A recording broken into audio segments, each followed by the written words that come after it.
This video is about how I start up and maintain the fire in my Oklahoma Joe's Longhorn smoker. Now, the very first thing I do when I'm getting my smoker ready for low and slow smoking, I'm going to start up a half a chimney of lump or briquettes. I prefer lump charcoal because it creates less ash and therefore I will have a longer amount of cook time before I need to clean out my smoker during a cook, especially if it's a 10-12 hour cook. Next thing I'm going to do when I dump that half a chimney of charcoal, I'm going to put about 2 or 3 wood splits in there.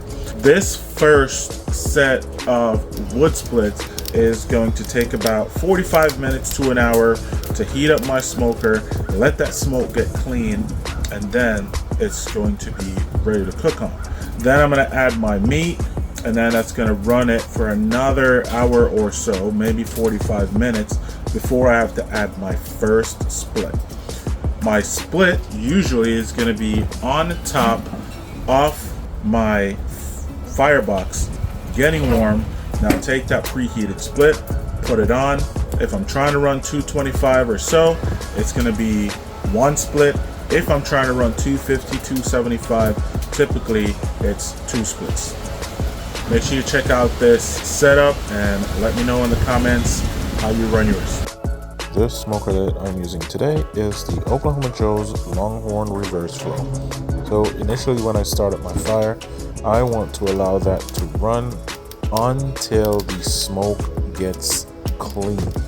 Right? We don't want to have dirty smoke on our food, so I like to run it, get rid of all of this bad stuff, and then it starts to clear up. Then I can start thinking about removing those wood splits I have in there, get warm, and then start to add my meat or veggie or whatever I'm going to cook. Clean smoke gives you way better flavor and color on anything that you're making, so make sure you're cooking with clean smoke.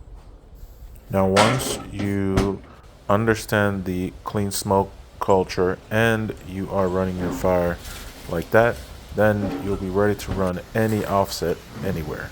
Keeping your temperature within a certain range, that is pretty much all you need to do.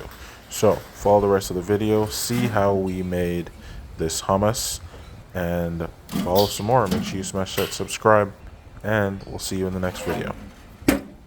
Smoked hummus topped with red chilies.